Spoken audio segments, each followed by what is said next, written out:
એમ કહેતી હતી આ પાંચમા કર્મગ્રંથની બી યુટ્યુબની લિંક અલગ છે ને?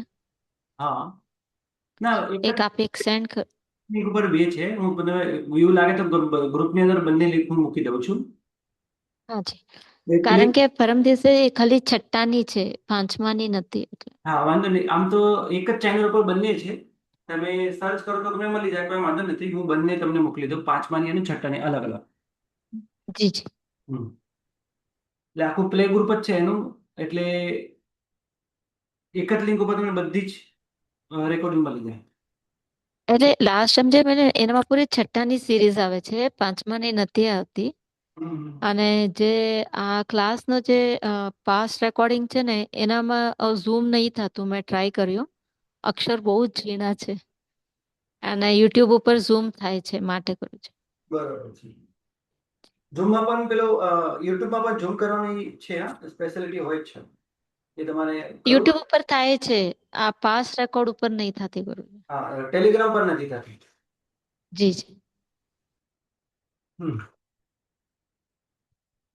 22મું દ્વાર, જો કે એના પહેલા જે 21મું દ્વાર થયું કે જેની અંદર આપણે શુભ અશુભ રસ સ્થાનકો જોયા અને એ સાથે રસબંધ કેવી રીતે બને છે. રસ સ્પર્ધકો, વર્ગણાઓથી સ્પર્ધકો, સ્પર્ધકોથી રસ સ્થાનકો બને છે. એના વિષયમાં પણ ઘણું બધું કહેવા જેવું છે. કયું રસ સ્થાન કેટલા સમય સુધી ટકે, પહેલા રસ સ્થાનમાં એની પહેલી વર્ગણામાં કેટલા રસાયણો હોય, જેમ જેમ રસાયણો વધે તેમ તેમ ઉદ્ગલો ઘટે વગેરે. ઘણી બધી બીજી પણ વાતો છે, પણ આપણે જેમ બને તેમ આપણે અત્યારે તો આગળ ચાલીએ. કારણ કે આ વિષય ખૂબ મોટો છે અને આ બધું કમ્મપેઢીમાં પણ બધું આવે છે. કદાચ પાંચમા પછી છઠ્ઠો અને છઠ્ઠા પછી આપણે જ્યારે કમ્મપેઢી શરૂ કરશું તો એની અંદર પણ આ બધી જ વાતો આવવાની છે.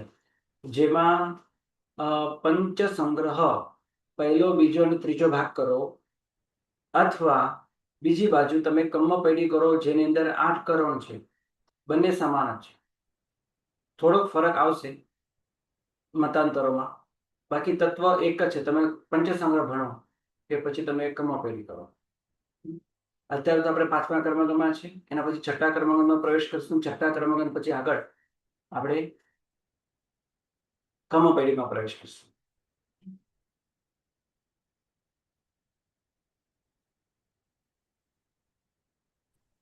મેં કરી શકીએ એવા ટાઈમે કરાવજો ગુરુજી પ્લીઝ. તો શુભ અને અશુભ પ્રકૃતિઓ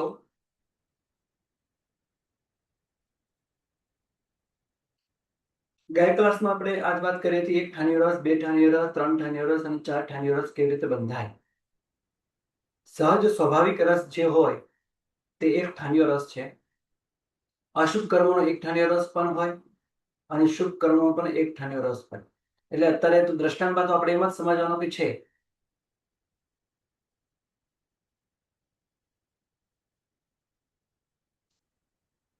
પણ શુભ કર્મનો જે છે એક ઠાનીય રસ હોતો નથી. દ્રષ્ટાંતમાં તો હોય ને, અહીંયા દ્રષ્ટાંત શેરડીનો રસ એનું દ્રષ્ટાંત અહીંયા આપેલું છે. હવે સહજ સ્વાભાવિક રસ જે આપણે ઉદાહરણમાં જોયું 600 ગ્રામ હોય, બે ઠાનીય રસ જેમાં 300 બાળી નાખે અને 300 રાખે, પછી ત્રણ ઠાનીય રસ એટલે 600 ના 3 ભાગ કરો એટલે 200 રાખે અને 400 બાળી નાખે ગરમ કરીને. અને ચાર ઠાનીય રસ જેના 600 ના તમે 150 ના ભાગ કરો એટલે ચોથો ભાગ છે 150, 4 ભાગ કરો અને એમાં 450 બાળી નાખો, માત્ર 150 ગ્રામ રસ રાખો, તો એને આપણે કહીશું ચાર ઠાનીય રસ. એટલે 4 ગુણો વધારે મીઠો કે વધારે કડવો. અશુભ રસ અને મીઠો હોય તો શુભ રસ. એમાં શુભ કર્મ શુભ પ્રકૃતિઓનો એક ઠાનીયો રસ નથી હોતો, બે ઠાનીયો, ત્રણ ઠાનીયો, ચાર ઠાનીયો રસ પર. અને સામાન્યથી જે બે પ્રકારની પ્રકૃતિઓ છે, 82 પ્રકૃતિ અશુભ અને 42 પ્રકૃતિ શુભ. આ શુભ અશુભ પ્રકૃતિનો રસ ક્યારે કેવી રીતે બંધાય? સામાન્ય રીતે નિયમ એ છે કે 82 અશુભ પ્રકૃતિનો રસ તીવ્ર કોટિનો બંધાતો હોય તો એ જ સમયે જો શુભ પ્રકૃતિ બંધાતી હોય, જેમ દેવ પ્રાયોગિક કોઈ પ્રકૃતિ બંધાતી હોય, તો એ અત્યંત મંદ રસવાળી બને. કારણ કે તે સમયે સંશ્લેષ અત્યંત વધારે હોય. અહીંયા લખે છે તીવ્ર રસ કેવી રીતે બંધાય? 82 અશુભ પ્રકૃતિઓનો સંશ્લેષથી. અને 42 શુભ પ્રકૃતિઓનો તીવ્ર રસ કેવી રીતે બંધાય? તો વિશુદ્ધિથી. તો આ જ 82 પ્રકૃતિ નો અશુભ પ્રકૃતિઓનો અત્યંત મંદ રસ ક્યારે બંધાય? જ્યારે વિશુદ્ધિ હોય આત્માની ત્યારે. અને ત્યારે શુભ પ્રકૃતિનો તીવ્ર કોટિનો રસ બંધાતો હોય, જેમ આપણે ઉપરના ગુણસ્થાનકની વાત કરીએ, 8મા ગુણસ્થાનકે, 7મા ગુણસ્થાનકે અપરમત્ત દશાની અંદર દેવ પ્રાયોગિક સારામાં સારી પ્રકૃતિઓ બંધાય છે અને બાંધનાર મનુષ્ય છે, ત્યાં વિશુદ્ધિ અત્યંત વધારે હોય. તો દેવ પ્રાયોગિક ઉત્કૃષ્ટ 4 સ્થાનિક રસ વગેરે પણ બાંધે, 2 ઠાનીઓ 3 ઠાનીઓ પણ બાંધે, પણ ત્યાં 4 ઠાનીઓ રસ અત્યંત શુભ પરિણામ પ્રગટે અને પૂર્વ વગેરેનો અભ્યાસ કરતા હોય, શુક્લ ધ્યાનમાં હોય, જીવો પ્રત્યે કરુણા હોય, ભલે સભી જીવ કરું શાસન ઋષિની ભાવના ના હોય, પણ જીવો પ્રત્યે કરુણા જબરદસ્ત હોય, તો આવા સમયે ચતુર્સ્થાનિક રસ બંધાય. અને સાથે જીન નામ કર્મ બંધાતું હોય તો ચતુર્સ્થાનિક રસ બંધાય. ત્યાં વિશુદ્ધિ વધારે છે. વિશુદ્ધિ છે, ચારિત્રની વિશુદ્ધિ છે, સમ્યક દર્શન વગેરે અને અનેક ગુણોની આવી વિશુદ્ધિ છે. ત્યાં શુભ પ્રકૃતિનો એટલે 42 પ્રકૃતિઓનો ઉત્કૃષ્ટ રસ પડે, 4 ઠાણીઓ. અને આવા જ સમય કોઈ અશુભ પ્રકૃતિ બંધાતી હોય, એટલે કે 82 માંથી કોઈ પણ પ્રકૃતિ બંધાતી હોય 7મા ગુણ સ્થાનકે, કે જ્યાં વિશુદ્ધિ છે ત્યાં 42 પ્રકૃતિઓ બંધાય છે. એ જ સમયે જ્યારે શુભ પ્રકૃતિ બંધાતી અશુભ પ્રકૃતિ પણ બંધાતી હોય, તો હમણાં એ કહ્યું પ્રમાણે કે વિશુદ્ધિથી શું બને? આ 42 જે પ્રકૃતિઓ છે, 82 પ્રકૃતિ છે અશુભ પ્રકૃતિ, તો ત્યાં વિશુદ્ધિના કારણે અત્યંત મંદ રસ પડે.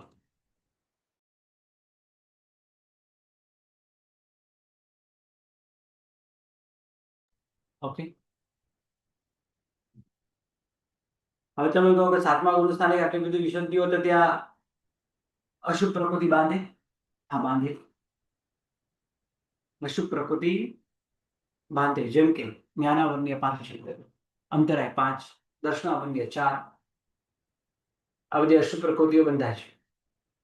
તો તે સમયે અશુભ પ્રકૃતિ નો આ વિશુદ્ધિના બળે મંદ રસ પડે, અને એમાં પણ જોવાની કે સર્વઘાતી ના હોવું જોઈએ. તો સર્વઘાતી હોય, કારણ કે ત્યાં જ્ઞાનાવર્ણ્ય 5, અંતરાય 5 આ બધી પ્રકૃતિઓ જે છે સર્વઘાતી, દેશઘાતી વગેરે પ્રકૃતિઓમાં આવે છે.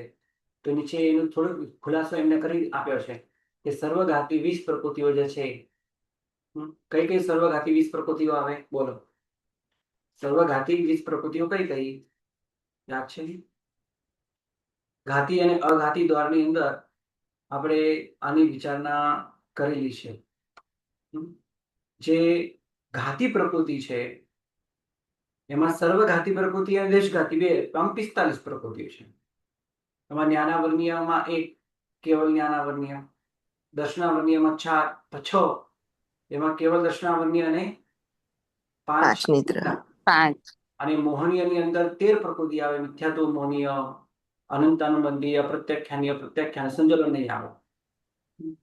તો આ જે 20 પ્રકૃતિઓ છે, મિથ્યાત્વ મોહનીય, પ્રત્યાખ્યાનીય, પ્રત્યાખ્યાનીય અને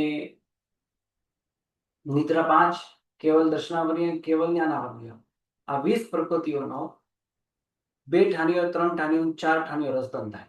હવે ત્યાં 4 ઠાનીઓ, કારણ કે વિશુદ્ધિ છે તો એનો મંદ રસ એટલે 2 ઠાનીઓ રસ પડે. સાતમા ગુણ સ્થાને કે આ રીતે સુંદર મજાની શુભ પ્રકૃતિની સારી વિશુદ્ધિના પ્રભાવે 42 શુભ પ્રકૃતિ બંધાતી હોય, 4 ઠાનીઓ રસ પડે, અને એ જ સમય આ 82 પ્રકૃતિઓમાંથી કોઈ પણ અશુભ પ્રકૃતિ બંધાતી હોય. અશુભમાં જ્ઞાનાવર્ણ્ય 5 બંધાય છે, તો એમાં કેવલ જ્ઞાનાવર્ણ્ય 2 ઠાનીઓ બંધાય. 3 ઠાનીઓ, 4 ઠાનીઓ ન બંધાય. 3, 4 ઠાનીઓ નીચે બંધાય પહેલા ગુણ સ્થાનકે. તો ઉપરના ગુણ સ્થાનકે વિશુદ્ધિના પ્રભાવે અહીંયા લખી મંદ રસ બંધાય. તો એને મંદ રસ કેટલો હોય? તો તીવ્ર જ હોય, સર્વઘાતી જેવો જ હોય, પણ 2 ઠાનીઓ રસ બંધાય. હવે 3 અને 4 ની અપેક્ષા તો ઘણો ઓછો ખરાબ છે, બાકી આમ ખરાબ જ છે. પ્રકૃતિ ખરાબ છે, કેવલ દર્શનાવર્ણ્ય, કેવલ જ્ઞાનાવર્ણ્ય, 5 નિદ્રા, મિથ્યાત્વ મોહનીય. જો કે ઉપરના સાતમા ગુણ સ્થાન કે મિથ્યાત્વ મોહનીય નથી બંધાતો, અપ્રત્યાખ્યાન, પ્રત્યાખ્યાનીય નથી બંધાય. બરાબર.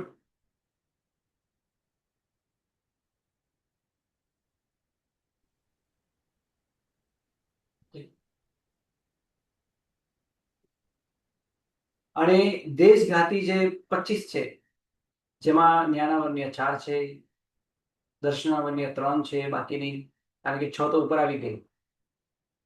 પછી મોહનીયની 13 ઉપર આવી ગઈ, એટલે સર્વઘાતીમાં આવી ગઈ. તો દેશઘાતીની અંદર બીજી 13, કારણ કે 26 પ્રકૃતિઓ છે બંધમાં. મિશ્ર મૂલ્ય સમય બંધાતો નથી. 9 કસાય સંજોલન 4. અંતરાય જે છે એ 5 દેશઘાતીમાં આવે. આ રીતે આજે 25 પ્રકૃતિ દેશઘાતી સ્વરૂપે છે. એનો 1 ઠાનીઓ રસ સ્પર્ધકો બંધાય, પણ એ અત્યારે અહીંયા નહીં બંધાય, હજી પણ ઉપરના ગુણ સ્થાનકે બંધાય. 8મા, 9મા, 10મા ગુણ સ્થાનકે, 10મા ગુણ સ્થાનકે જાય તો ત્યાં આ પ્રકૃતિઓ બંધાય છે. તો જો બંધાતી હોય 9મા, 9મો 10મો એટલા માટે બોલું કારણ કે સંજોલન 4 9મા ગુણ સ્થાનકે બંધાય છે, અને એમાં લોભ છે એ 10મા ગુણ સ્થાનકે બંધાતો નથી, માત્ર એને ઉદય જ હોય છે. 9 કસાય છે એ નીચેના ગુણ સ્થાનકે બંધાય છે, 7માંથી નીચે.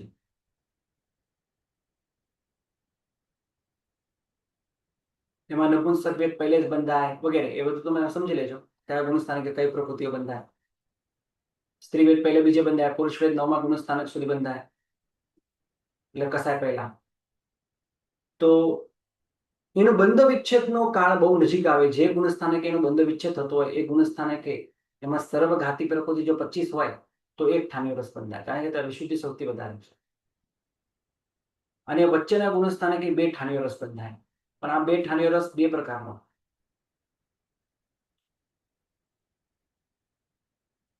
દેશઘાતી સ્વરૂપે પણ હોય, સર્વઘાતી સ્વરૂપે પણ હોય. ત્યારે 7મા કે 6ઠા ગુણ સ્થાનકે બંધાતો હોય 2 ઠાનીઓ રસ, દેશઘાતી જેવા બંધાતા હોય, પણ ઉપરના 8મા 9મા ગુણસ્થાનકે બંધાતા હોય આ 25 પ્રકૃતિઓ, તો એનો રસ કેવો બંધાય?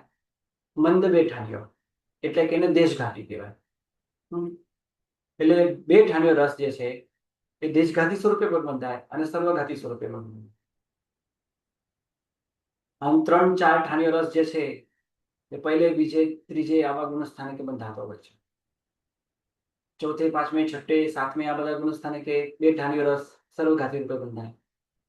કારણ કે સમ્યક તો છે બે ઠાણીઓ રસ બંધાય, પણ એ સર્વઘાતી રૂપે બંધાય. 8મે 9મે બે ઠાણીઓ રસ દેશઘાતી રૂપે બંધાય, સર્વઘાતી રૂપે ન બંધાય. અને 10મા ગુણસ્થાનકે તો એમાંથી અમુક પ્રકૃતિઓ છે, જ્ઞાના વર્ણ્ય 4, દર્શના વર્ણ્ય 3, મોહનીયની એક પણ નથી બંધાતી, અંતરાય 5, તો એની એક ઠાણીઓ રસ બંધાય ઉપરના ગુણસ્થાનકે. એ બંધ વિચ્છેદનો સમય બહુ નજીક આવે અને એનો અંતિમ અંતર્મુહૂર્ત, બંધ વિચ્છેદના સમયનો અંતિમ અંતર્મુહૂર્ત હોય ત્યારે આ 25 પ્રકૃતિઓનો એક ઠાણીઓ રસ બંધાય.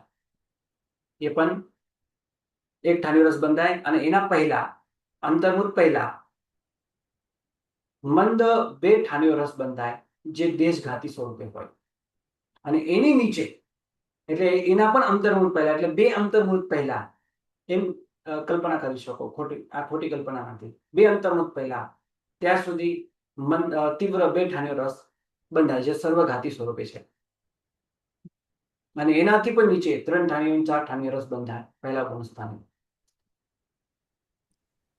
ફરીથી કોને ગુરુજી આ બે અંતર્મુહૂર્ત વાળું કીધું? એક વાર ફરી કોને? અંતિમ અંતર્મુહૂર્તમાં, એટલે જ્યાં બંધ વિચ્છેદનો સમય હોય એ સમયે, એટલે એ સમય પૂર્વનો અંતર્મુહૂર્ત કાળ, તો ત્યાં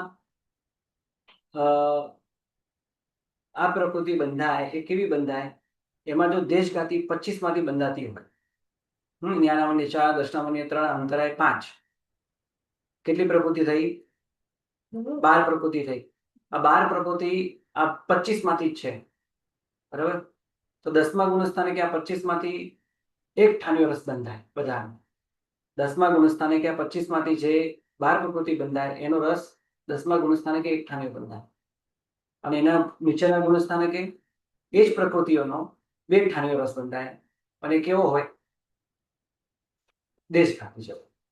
અને એની નીચે 8મા ગુણસ્થાને નીચે સમજાવો તો બે ઠાણીઓ રસ બંધાય સર્વઘાતી છે. એક જ મિનિટ.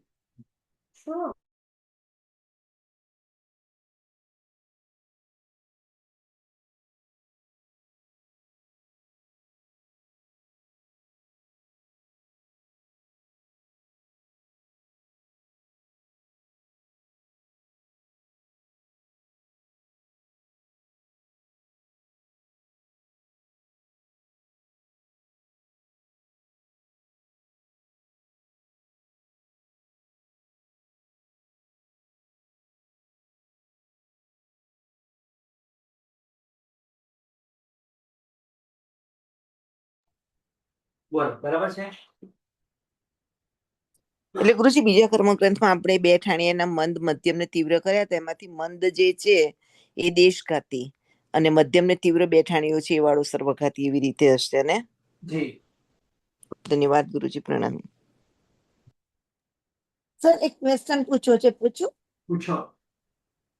સર આપણે જો સ્થિતિમાં છે ને સમજાતું હતું કે કઈ રીતે એની જઘન્ય એનું ઉત્કૃષ્ટ સ્થિતિ આવે, પણ રસમાં અમુક કન્ફ્યુઝન થાય છે. હવે જેમ કે તીવ્ર રસ હોય ને મંદ રસ હોય તો અંતરાય કે વેદનીય કર્મમાં સમજાઈ જાય છે, પણ નામ કર્મમાં હવે જો કદાચ તીવ્ર રસ હોય અને ગતિ નામ કર્મ હોય તો અનુપૂરી નામ કર્મ હોય તો એ બધામાં એનું તીવ્ર કે મંદ રસ હોય તો એનાથી શું ફેર પડે?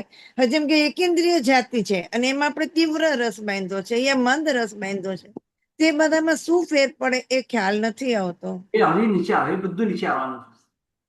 ઉત્કૃષ્ટ રસબંધના સ્વામી, જગન્ય રસબંધના સ્વામી, કોણ બાંધે, કેમ બાંધે, કેવો રસ હોય, કેવો રસ હોય, રસના તો આપણે જોઈ લીધા.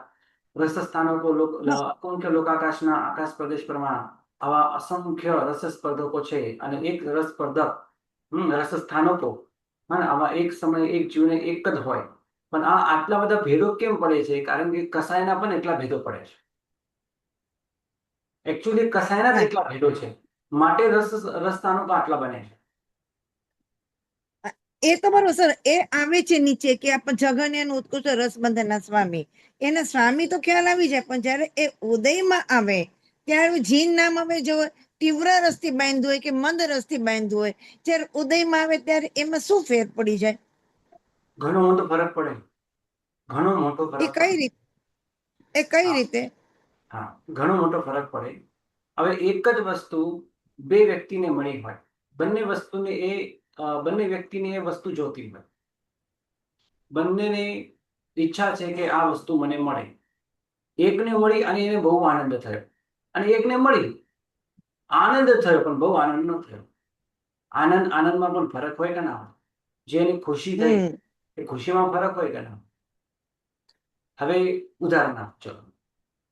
બે વ્યક્તિ ગરમીથી કંટાળીને ઘરમાં આવ્યા છે, અને એક બેડરૂમમાં ગયો અને એક બહારના હોલમાં રહ્યો, અને બહારના હોલમાં રહી એને પંખો લગાડ્યો, અને એક બેડરૂમમાં ગયો અને એસી શરૂ કર્યો. એકને તરત ઠંડક થાય અને કેવી મજા આવી જાય, અને પેલો ખાલી પંખામાં બેઠો છું, એને ઓછી ખુશી મળે, ઓછો આનંદ મળે. જો બંનેનું પુણ્ય કર્મનો ઉદય છે, બંને ઘરે પહોંચી ગયા છે, શાંતિ મળી ગઈ છે. હવે થોડું ગરમીની અશાતા છે, એ અશાતા પણ દૂર થઈ, પંખો લગાડતા ને એસી લગાડતા. પણ એકને એસી મળી છે ને એકને પંખો મળ્યો છે. એકને ખુશીનો કોઈ પાર ના હોય, કારણ કે એકદમ તરત ઠંડી હવા આવે, અને 5 મિનિટમાં આખું ઘર ઠંડુ થઈ જાય, મજા આવે એની. હવે બંનેના આનંદમાં શાતા વેદનીમાં ફરક છે કે નહીં? હા, છે. હોય જ. ચલો માની લે કે બંને બેડરૂમમાં આવીને બેઠા છે, પણ એકને છે ને સ્વભાવથી જ ઘણા ભાગ્યશાળી એવું હોય છે કે એસી બહુ ફાવે નહીં. પણ હવે થોડોક સમય એને શાતા મળે, કારણ કે ગામડા વગરમાં રહ્યા હોય ને, એસી વગર રહ્યા હોય. હવે એને એસીમાં તમે બેસાડો બંધ રૂમની અંદર, તો એને ગભરામણ થવા માંડે. જે ખુલ્લામાં રહ્યા હોય કાયમ, અને તમે એને એસીમાં બેસાડો, કેબિનમાં બેસાડી દો અને એસી શરૂ કરી દો, તો એને થોડી વારમાં ગભરામણ થવા માંડે. હવે શરૂઆતમાં તો આનંદ બંનેને સરખો આવે, પણ પેલો તો આનંદ ખૂબ આનંદમાં, જે પહેલેથી જ એસીમાં રહેતો હોય અને બહારથી કંટાળીને અંદર આવ્યો અને એસીમાં બેઠો, તો કલાક 2 કલાક પણ બેસે તો એને તો શું ના થાય? એનો આનંદનો એની ખુશી તો એને આમ 2 કલાક સુધી મળે, પણ પેલો 5 મિનિટમાં તો ગભરામણ થવા માંડે. ખુશી તો મળી 5 મિનિટમાં, 5 મિનિટ પછી, એટલે કોકની એમની સતત પણ ચાલે, અને કોકની 5 મિનિટમાં પૂરી પણ થઈ જાય ખુશી.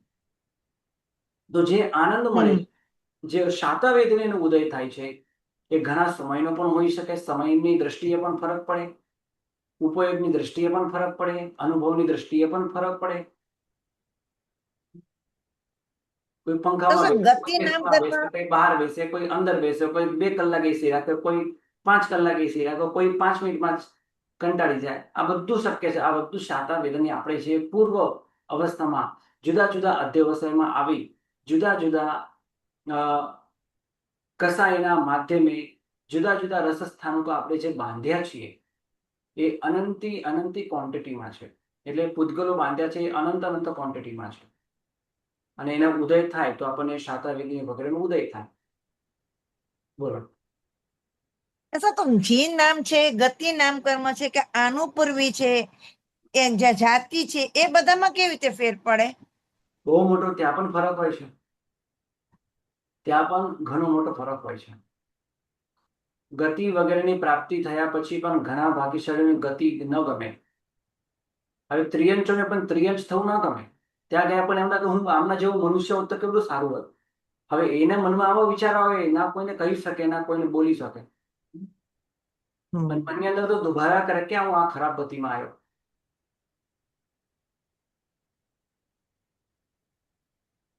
આ રીતે ફરક પડી આમ શકે. બધું એટલે આ બધું જે ફેર પડે એ રસબંધ થી પડે.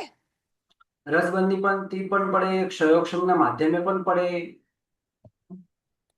અનુભવ કરે એમાં એ આશ્રય પણ પડે, જુદો પ્રશ્ન છે આ થોડો, આવશે આગળ તમને આ બધું કોમન પ્રશ્ન કેમ કે બેસતો નથી બરાબર. નહીં, તમારે કોમન પ્રશ્ન ઉત્તરીમાં આવો પ્રશ્ન પૂછી લેવાનો. જ્યારે એમ કહો કે બસ અચ્છા 5 મિનિટ છે તમે પ્રશ્ન પૂછા, તમે પ્રશ્ન આવા લખી રાખો. તમને જ્યારે આવી રીતે ભલે. પણ આગળ ઘણું બધું આવવાનું જ છે, તમને આમ સોલ્વ થઈ જ જશે. આગળ આ રીતે આપણે આગળ વધીએ. રસબંધના સ્વામી. ઉત્કૃષ્ટ રસબંધ કોણ કરે છે? આપણે પહેલા ઉત્કૃષ્ટની વાત કરીએ, પછી જગનની પર વાત કરી દઈએ. જેમ આપણે સ્થિતિમાં જોઈ લીધું કે ઉત્કૃષ્ટ સ્થિતિ કોણ બાંધે, જગનની સ્થિતિ કોણ બાંધે. એમાં સંઘની પંચેન્દ્રિય પર્યાપ્ત જીવને ખાસ, કારણ કે એની પાસે મન છે એટલે ઉત્કૃષ્ટમાં ઉત્કૃષ્ટ સ્થિતિબંધ બાંધી શકે અને મંદમાં મંદ પણ સ્થિતિ બાંધી શકે. અમુક પ્રકૃતિને બાંધી શકે, જેમ જ્ઞાનાવરની અંતર્મુખની સ્થિતિ બાંધવું તો એ બાંધી શકે છે. કોણ બાંધે? તો આ 10મા ગુણસ્થાનકમાં રહેલો જીવ બાંધી શકે છે. તો ઓછામાં ઓછી સ્થિતિ પણ બાંધે, વધારે વધારે સ્થિતિ પણ બાંધે. આ સંઘની પંચેન્દ્રિય પર્યાપ્ત જીવોમાં સંભવિત છે. પણ એ જ પ્રમાણે રસબંધમાં પણ છે. બસ માત્ર રસબંધ, આ રસ જે નક્કી થાય છે એ કસાયના માધ્યમે થાય છે. એટલે ઉપરના ગુણસ્થાને કે કસાયો અત્યંત મન પડે છે, પણ ત્યારે શુભ પ્રકૃતિનો 4 ઠાણીઓ રસ જેટલો બંધાઈ જાય છે. હવે તમે જુઓ, ત્યાં કસાય તો બિલકુલ ઓછા છે, તો રસ કેમ વધી જાય છે? 4 ઠાણીઓ રસ કેમ બંધાઈ જાય છે? કારણ કે ત્યાં એ રસ ની મંદતા જ કારણ બને છે.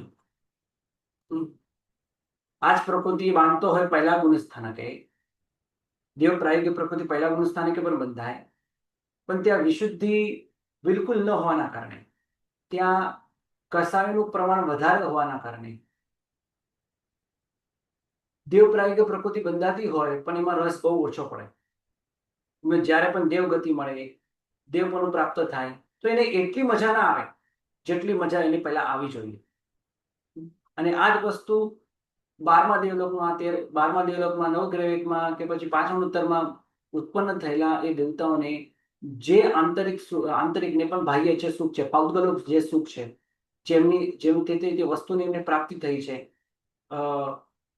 સુંદર વૈક્રિય શરીર મળ્યું છે, દેવ વિમાન મળ્યું છે, એનાથી આટલા સુંદર જ્યાં પદાર્થો છે, ત્યાં મારો જન્મ આટલું બધું સુંદર, જો નીચે તો કોઈને નથી મળ્યું, મને આવું મળ્યું, હું કેટલું વાત. આ ગતિ પણ અહીંયા કામ કરે છે, પણ આ ગતિનું પણ આ રીતે કામ કરવું, એના મનમાં આવા વિચારો આવે છે. એટલે ટૂંકમાં આ ઉત્કૃષ્ટ રસબંધ કોણ કરે છે, કયા સ્થાને કે થાય છે, એની વિચારણા પહેલા આપણે અહીંયા કરી લઈએ. એક એકની વિચારણા કરતા જશું. કોઈને કાંઈ પણ પ્રશ્ન થતો હોય તો તરત તમારે પૂછી લેવાનો. 3 પ્રકૃતિની પહેલા વાત કરી લઈએ. 1, 2, 3. એકેન્દ્રિય નામકર્મ એટલે એકેન્દ્ર જાતિ નામકર્મ, સ્થાવર નામકર્મ. કારણ કે એકેન્દ્રિય બંધાતું હોય, એકેન્દ્રિય જાતિ, ત્યારે એની એમાં સ્થાવર બંધાય, કારણ કે એની સાથે ત્રસ બંધાય જ નહીં, કારણ કે એકેન્દ્રિય ત્રસ ક્યારે હોય જ નહીં. એટલે એકેન્દ્રિય પ્રાયોગિક પ્રકૃતિ બંધાતી હોય એટલે એકેન્દ્રિય જાતિ બંધાય, એની સાથે સ્થાવર નામકર્મ જ બંધાય. અને નંબર 3 આતપ નામકર્મ. અને આતપ નામકર્મ બંધાતું હોય એની સાથે આ 2 પ્રકૃતિ પણ બંધાય, કારણ કે આતપ નામકર્મનો ઉદય નિયમા સૂર્યના બિંબની અંદર રહેલા એકેન્દ્રિય રત્નને જ હોય, બીજે ક્યાં ના હોય ને. એકેન્દ્રિય રત્ન એ એકેન્દ્રિય જાતિ છે અને ત્યાં સ્થાવર પણ છે, એટલે આતપ નામકર્મ બંધાતું હોય ત્યારે એકેન્દ્રિય સ્થાવર બંને હોય. હવે આતપ ન પણ હોય તો પણ ક્યારેક એકેન્દ્રિય જાતિ અને સ્થાવર બંધાતું હોય. તો આ ત્રણેય પ્રકૃતિને એક સાથે જોઈએ. એ એકેન્દ્રિય પ્રાયોગિક 3 પ્રકૃતિઓ છે. તો એનો ઉત્કૃષ્ટ રસ કોણ બાંધે? ત્યાં આસક્તિ કરનારો જીવ બાંધે. ત્યાં આસક્તિ સૌથી વધારે કોને થાય? ભવનપતિથી માંડી ઈશાન સુધીના દેવતાઓ, કારણ કે એ જ મૃત્યુ પામીને ત્યાં આવી શકે, આવવાની સંભાવના છે એમનામાં. કારણ કે એમને આટલા સુંદર રત્નો અને ભવનો મળ્યા છે. એ ભવનોમાં પણ જે થંભ હોય છે, પિલ્લર હોય છે, બિંબ હોય છે, એ બિંબની અંદર એટલા સુંદર મજાના રત્નો જોડેલા હોય, માણસને જોવાનું જ મન થઈ જાય. અને આપણા જેવા જીવો કદાચ ત્યાં જઈને બેસી જાય ને તો એ રત્ન ને જોતા જોતા આપણું આયુષ્ય પૂર્ણ થઈ જાય. 50, 60, 70 વર્ષ આયુષ્ય પૂર્ણ થઈ જાય તો એ આપણે એની જોવાની ખુશી પૂર્ણ ન થઈ જાય. એટલા સુંદર રત્નો ત્યાં પડેલા છે. એટલે એક અપેક્ષા એ દેવગતિ કેટલી ભયંકર મારક છે. આવું સાંભળ્યા પછી એવું લાગે એ દેવગતિમાં જવું જ નહીં. ડાયરેક્ટ અહીંયાથી કઈ મનુષ્ય ભાવ મળી જાય, બીજો ફરીથી કઈ ધર્મ મળે, થોડોક વધારે ધર્મ કરો અને અહીંથી સીધો મહાવિદ્ય ક્ષેત્રમાં જઈને ફરીથી ધર્મની પ્રાપ્તિ કરી મોક્ષમાં જાઓ. ઈશાન સુધીના દેવતાઓ મિથ્યા દ્રષ્ટિ, હવે મિથ્યા દ્રષ્ટિ જીવોને જ આવું બનવાનો છે. બીજા તો કોઈ જીવો આવે, સમ્યક દ્રષ્ટિ જીવ તો એકેન્દ્રિયને એકેન્દ્રિય જીવ જ માનશે. એકેન્દ્રિય રત્નને એકેન્દ્રિય પણ માણસે, આ એકેન્દ્રિય પણ, કારણ કે સમ્યક દ્રષ્ટિ છે, ત્યાં સાર નથી. આવું સ્પષ્ટ સમ્યક દ્રષ્ટિ જીવોને મળશે. એટલે સમ્યક દર્શન કેટલું મહત્વનું છે. તો મિથ્યા દ્રષ્ટિ જીવ ભવનપતિથી માંડીને ઈશાન સુધીના દેવતાઓને એ એકેન્દ્રિય અને સ્થાવર માટે સર્વ સંક્લિષ્ટ પરિણામ, એટલે એમાં આસક્તિ કરે. આ કેટલા સુંદર રત્નો અને આ કેટલા સુંદર વનસ્પતિ, કેટલું સુંદર વન, કેટલું સુંદર જલાશય. અત્યારે જેમ આપણે પણ બધા કેમ વરસાદ પડતો હોય તો આપણે આ રીતે કંઈક સરોવર જોવા જઈએ, ડેમ જોવા જઈએ. આ બધા પૂર્વભાવના સંસ્કારો છે. આવું કંઈક જોવાનું મન થઈ જાય છે.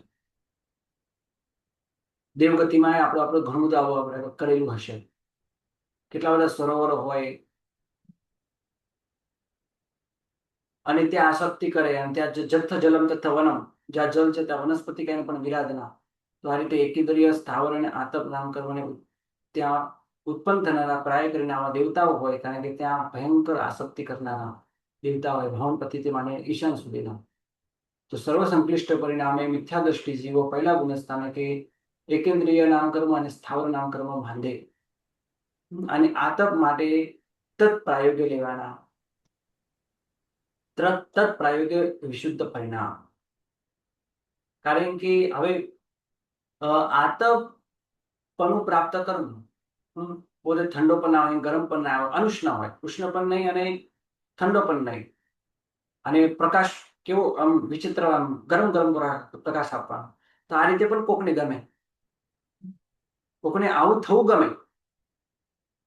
તો એ તત્પ્રાયોગ્ય વિશુદ્ધિ, તેના પ્રાયોગ્ય વિશુદ્ધિ લેવાની. કારણ કે આ રીતે ચમક વાળું બનવું એ એક પ્રકારનું સારું કહેવાય.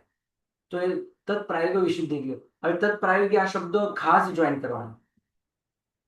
કારણ કે જો વિશુદ્ધિ તમે તરત પ્રશ્ન કરશો, વિશુદ્ધિમાં એકેન્દ્રિય પણ બંધાય? ના ના, તત્પ્રાયોગ્ય, તેના, એટલે આતપને પ્રાયોગ્ય વિશુદ્ધિ લેવાની. નહીં કે પછી સંયમની વિશુદ્ધિ, દેશવૃત્તિની વિશુદ્ધિ, સમ્યક દ્રષ્ટિની એવી વિશુદ્ધિ નથી લેવાની. કારણ કે એ ચોથા, પાંચમા, છઠ્ઠા ગુણસ્થાને કે એકેન્દ્રિય પણ બંધાય જ નહીં. એટલે ત્યાં કસાયની મંદતા અને આ રીતે એને જ વિશુદ્ધિ કહે છે. તો તત્પ્રાયોગ વિશુદ્ધિ પરિણામે આ જીવો ઉત્કૃષ્ટ રસ બાંધનારા છે. બાકી ત્યાં જનારા તો ઘણા હોય, એકેન્દ્ર મનુષ્ય પણ હોય, ત્રિયંચો પણ હોય, એકેન્દ્રિય ફરીથી મને એકેન્દ્રિય પણ થાય, વિકલેન્દ્રિય પણ જાય. પણ ઉત્કૃષ્ટ રસ બાંધીને ત્યાં ઉત્પન્ન થનારા, ઉત્કૃષ્ટ રસ બાંધનારા આ ભવનપતિ માંડી ઈશાન સુધીના દેવતાઓ હોય છે. બોલો પ્રશ્ન. પ્રણામ ગુરુજી. ભવનપતિ થી એટલે આપણે વંતર વ્યાન મંતર બી લેવાના ને? બધા લેવાના. ભવનપતિ, પરમાધામી, વેંતર, વાનવેંતર, ત્રિશંબક અને જ્યોતિષના દેવતાઓ પણ લેવાના. પહેલા સૌધર્મ અને ઈશાન સુધીના, સૌધર્મ દેવલોક, ઈશાન દેવલોક અને પ્રથમ કિલ્વિશી. क्या करा तूने? ઓકે. એના પછીના 4, 5, 6, 7, 8, 9, 10, 11, 12, 13, 14 કેટલી પ્રકૃતિ છે? 11 પ્રકૃતિ છે. 4 થી ગુરુજી 14. બીજો પ્રશ્ન હતો. હા બોલો. તો આતપ માટે તત્પ્રાયોગ્ય વિશુદ્ધિ એટલા માટે કહી કે આતપ પુણ્ય પ્રકૃતિ છે અને સર્વ સંકલિષ્ટતાએ ન બંધાય. શું આતપ નામ કરવું? આતપ માટે, આતપ પુણ્ય પ્રકૃતિ હોવાથી ત્યાં તત્પ્રાયોગ્ય વિશુદ્ધિ કરે. જી હા. જી ધન્યવાદ ગુરુજી. પ્રણામ. मैं हूँ एक पेड़ म्यूट हो म्यूट આ કોણ છે? मैंने रिकाम काम मत करा करे શીલાબેન કોઠારી. तो चाहिए मेरे को सर और अनम्यूट कर दे तो जब बोलना जाएगा तो सर डांटेंगे એમનું ધ્યાન નથી ક્લાસમાં, એમને હું અહીંયાથી રિમૂવ કરી દઉં. આપણને આવું ગમતું નથી. ચાલો. નરક ત્રિક, વિકલેન્દ્રિય ત્રિક, સૂક્ષ્મ ત્રિક, ત્રિયંચ આયુષ્ય, મનુષ્ય આયુષ્ય, આ 11 પ્રકૃતિની વાત કરીએ તો એ પણ મિથ્યા દ્રષ્ટિ મનુષ્ય અને ત્રિયંચ આનો ઉત્કૃષ્ટ રસ બાંધે. સૌથી પહેલા તો નરકમાં જનારા મનુષ્ય ત્રિયંચ જ હોય. એટલા માટે નરક ત્રિક જે છે અને વિકલેન્દ્રિયમાં ઉત્પન્ન થનારા પણ મનુષ્ય ત્રિયંચ જ હોય. કારણ કે દેવતાઓ વિકલેન્દ્રિયમાં નથી આવતા, નારકો પણ વિકલેન્દ્રિયમાં નથી આવતા, એ તો એકેન્દ્રિયમાં પણ નથી આવતા. એટલે નરકમાં જનારા મનુષ્ય ત્રિયંચો હોય અને વિકલેન્દ્રિયમાં પણ જનારા મનુષ્ય ત્રિયંચો હોઈ શકે. એ સિવાયના પણ હોય, એકેન્દ્રિય પણ હોય, વિકલેન્દ્રિય પણ હોય, પોતે પોતાનામાં સ્વજાતિમાં ઉત્પન્ન થાય. અને પંચેન્દ્રિયમાં મનુષ્ય ત્રિયંચ હોય. એટલે ત્રિયંચની અંદર બધા ત્રિયંચ આવી ગયા. મનુષ્ય અને મિથ્યા દ્રષ્ટિ મનુષ્ય અને ત્રિયંચ. હવે મિથ્યા દ્રષ્ટિ એટલા માટે કારણ કે નરક ત્રિક ક્યાં બંધાય? જાતિ ચતુષ્ક ક્યાં બંધાય? પહેલો ગુણસ્થાન કે બંધાય. તો મિથ્યા દ્રષ્ટિ લેવાના. સૂક્ષ્મ